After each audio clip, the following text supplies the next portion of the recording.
guys, we've been camping in southern Utah for about the past week. And it has been cold at night. Most nights have been below freezing, and most nights have been in the low 20s. We even had 19. People, I didn't sign up for 19. That is a little bit chilly. So we all know it's really, really expensive to heat your rig with propane when it's cold outside for days and days and days, and 19 at night. And we want to show you what we do to keep warm, how you can save money, and how to prevent tripping breakers. Yeah, don't like those trip breakers. Welcome to RV America's 1 minute tip. What we do to stay warm is we have a space heater. Now I know y'all say space heater may not be the best thing in an RV, but there are rules to follow. Number one, when you're using a space heater, you only buy space heaters that will shut off if they're tipped over for any reason.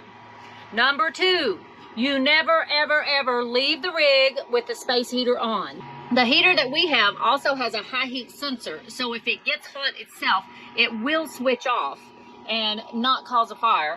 Also, it has a heat temperature control, just like your thermostat at home. So at nighttime, we can set it down to whatever we want to set it to, and it'll click off and on. And Danny's going to tell you how to keep your breaker from going. So, if you plug it into your electricity, you know you're using the campground's electricity, so that's saving you that money.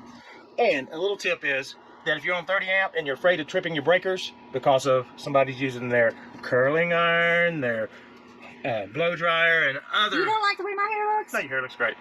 Good answer. I just don't like trip breakers. Neither do I. We get a quality extension cord and run it from the box down the side of the rig and through the cab.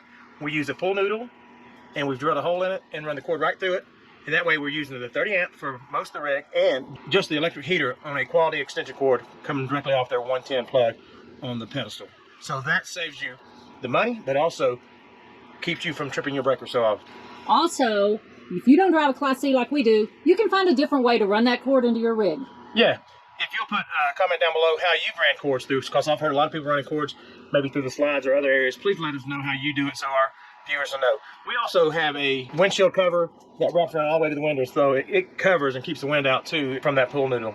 Hope this tip helps you stay warm when you're camping in the cold, because camping in the cold is fun, but you do want to stay warm when you come inside. So we hope this tip helps you save money by using the campground electricity and keeps you from popping breakers. Yep.